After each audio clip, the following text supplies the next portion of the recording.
بتائیں تھوڑا اردو کے بارے میں آپ تفصیل۔ جی ملک صاحب، آپ نے جو سوال کیا ہے اس سوال کی روشنی میں یہی کہوں گا کہ اردو مری نہیں ہے، اردو کئی ریاستوں سے کٹتی جا رہی ہے، اردو کئی ریاستوں میں جڑتی جا رہی ہے۔ آج کی تاریخ میں یہ سچ ہے کہ اردو جو ہے حیدرآباد کی راجدھانی بن گئی ہے، کبھی جو دلی ہوا کرتی تھی، لیکن آج جو ہے اردو حیدرآباد کی راجدھانی ہے، اور اردو کے 5 اخبارات جو ہے بہت شاندار طریقے سے جو ہے کام کر رہے ہیں، اور اس کی سرکولیشن کو آپ کو سن کے تعجب ہوگا کہ ہر اردو اخبار جو ہے نمبر 1 کے دعوے دار ہیں، اور منصف تو 65,000 اور 85,000 کے درمیان میں ہر روز نکلتی ہے،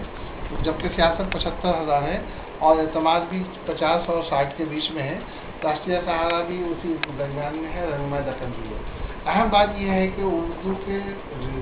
ریڈرشپ حیدرآباد نے دے رکھا ہے، اور اردو اکیڈمی کے پاس وہاں بجٹ بھی خاطر خواہ ہے، 36 کروڑ کا بجٹ، جبکہ سارے ہندوستان میں اردو اکیڈمی کا اتنی بجٹ ہی نہیں ہے۔ میں بالکل اردو صحافت سے متفق ہوں آپ کی باتوں سے، لیکن وجہ میں یہ جاننا چاہتا ہوں کہ کچھ آپ، چونکہ آپ ایک ریسرچر ہیں، آپ پی ایچ ڈی کر رہے ہیں، عزیز برنی جیسی شخصیت پر آپ کتاب لکھنے جا رہے ہیں، اردو کے بارے میں آپ کا کیا خیال ہے؟ کیا وجہ ہے کہ جہاں سے اردو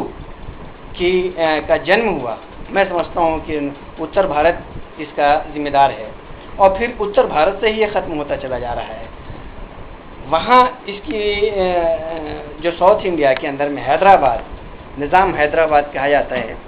آج اردو وہاں پہ بھی کوشش کی جا رہی ہے مضبوط کرنے کی، اور اس پہ آپ جیسے خاص کے لوگ گامزن ہیں اردو کو بڑھاوا دینے میں۔ آخر دلی میں آنے کے بعد آپ نے کیا محسوس کیا؟ آپ نے کیا سرچ کیا ہے اردو کے ختم ہونے کی وجہ؟ نہیں، اردو تو ختم ہونے کی جو وجہ آپ بتا رہے ہیں، میں اس سے اتفاق بہت نہیں کروں گا، کسی حد تک کروں گا۔ اب آپ دیکھیے کہ کارپوریٹ لیول پہ کئی اردو اخبارات آئے ہیں، اور جہاں جہاں سے اردو ختم ہو رہی ہے، اردو ختم کہیں نہیں ہے، اردو کی ریڈرشپ ہے، وہاں تک ہم پہنچ نہیں پا رہے ہیں۔ اب یہ کارپوریٹ لیول پہ جو اخبارات آئے ہیں، جیسے سہارا نے بیک وقت ہندوستان کے 13 جگہ سے جو ہے اردو اخبار نکالنے کی کوشش کی ہے، یہی وجہ ہے کہ ریڈرشپ تک پہنچ پائیں۔ اب آپ دیکھیں انقلاب کی کوشش ہو رہی ہے جاگرن کے شکل میں، جو ایک کارپوریٹ لیول پہ آئے، کئی ریاستوں سے نکالنا چاہ رہے ہیں۔ دلی تو اپنی جگہ پہ اردو کی راجدھانی تھی، اور اسے آج کیا کرنا چاہیے اس کو بڑھنے کے لیے، اس کو آگے بڑھانے کے لیے دیکھیے تاکہ اردو زبان گھر گھر میں ایک تہذیب، جو پہلے تہذیب تھی اردو سے تہذیب جھلکتی ہے۔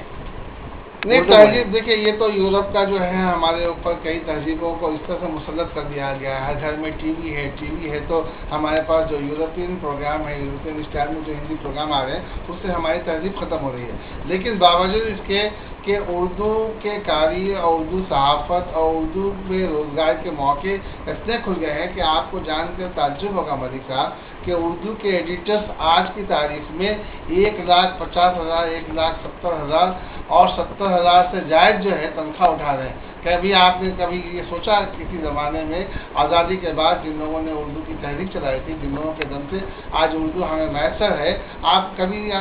دیکھا کہ ان لوگوں کی اتنی بڑی تنخواہ آج ہائی پروفائل میں ہمارے ایڈیٹر جو ہے زندگی گزار رہے ہیں۔ اس کی بڑی مثال اگر لینا چاہیں تو عزیز برنی ہے، جنہوں نے اردو میں ایک انقلاب برپا کر دیا ہے، اور اردو کے ایڈیٹر کی حیثیت سے ان کی اپنی پہچان پوری دنیا میں مانی جا رہی ہے، اور انہیں اتنے ایوارڈ دیے گئے ہیں، اور اردو اور زمین سے جڑ کے کام کرنے کی کوشش کر رہے ہیں۔ سہارا کا ایک بڑا کنٹریبیوشن ہے۔ میں تو ای ٹی وی اردو کے رامو جی راؤ کو اور سہارا کے سبرتو صاحب کو ریڈ سلوٹ کرتا ہوں اور سلام کرتا ہوں، مبارکباد پیش کرتا ہوں کہ جنہوں نے کارپوریٹ لیول پہ اردو اخبارات اور الیکٹرانک میڈیا کے ذریعہ اردو کی جو خدمت کی ہے، حکومت ہند کی جو ذمہ داری تھی، ریاستی حکومت کی جو ذمہ داری تھی، ان لوگوں نے یہ ذمہ داری کر کے ایک انقلاب برپا کر دیا ہے۔ اور مخدوم کا یہ شعر تھا، جب مان لیجیے کہ عزیز برنی صاحب ہو یا سبرتو رائے ہو یا پھر